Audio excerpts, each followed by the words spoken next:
Hi, and welcome to Geno's Takes for NCAA Saturday. Of course you're back because Daddy is at an unbelievable pace thanks to the gambling gods. I was 16-1 after the Thursday night pick of the Colts, so you can't wait to get to these Saturday NCAA picks. So let's start as I walk you through another fun, lovely fall Saturday. What do we got going on at noon? Another nooner with the Sooners. Oklahoma Sooners are favored by 16.5 over the Texas Longhorns in the Red River rivalry. That's right, I said it. I had a couple drinks too. Look, what can you say about Charlie Strong's team other than they've been an absolute disappointment, which is why this is going to be less of a Red River rivalry and more of a trail of tears. Look, I can get by some of these losses because he's been playing some incredible teams. Cal, Oklahoma State, TCU, they're all undefeated, and Notre Dame. But I don't know what's more upsetting. If you look at that loss he had 2 weeks ago to TCU, where they lost 50-7, that's 43 points, or simply the number 5. Because if you remember last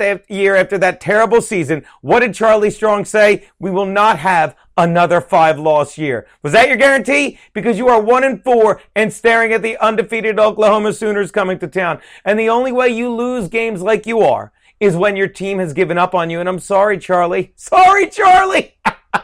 Stop it. I'm sorry, Charlie, but your team has given up on you, which is why I'm going to look for another weak effort from a Charlie Strong team as this Red River game rivals the worst ever. Take the Sooners and lay all those points, okay? What is it now? Middle of the day, Iowa State traveling to Texas Tech, where the total in that game is only 73.5. Yeah, I said only 73.5. People, what don't you get about Texas Tech? The only place in Texas where you're going to see more points scored is at a Spurs game because they just don't play defense. 2 of the 5 games they played this season, you ready for this? Over 100 points scored in them. We saw the TCU game, and I'll tell you something else. In their 5 games, the average total has been 91 points. They need to combine for 74 points with the Cyclones. Please, I think they're so happy to finally be facing a team without a single-digit ranking in front of their names after they just got pummeled by TCU and Baylor, who took out all the frustration from last year's getting bumped out of the playoff on TCU, that they're going to easily score 73.5 themselves on the Cyclones. And don't worry, even if they can't do it all themselves, the Cyclones should throw up some points. You know why? Because as good as the Texas Tech offense is, their defense is so bad that they can't even stop a Cyclone touchdown in Texas. You get it? Because they form over the Pacific? Shut up. Take the over in the game. Let's do a late game. You ready?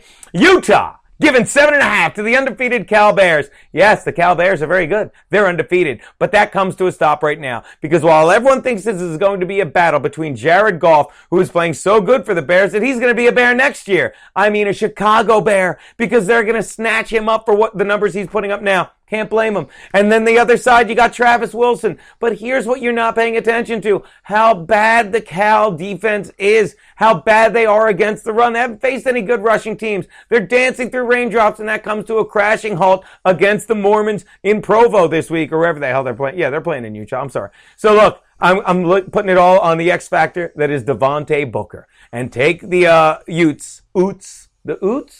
Take the Utes and lay all those points. And you'll go 3-0 again right as you put your head on the pillar. Those are Geno's takes for Saturday.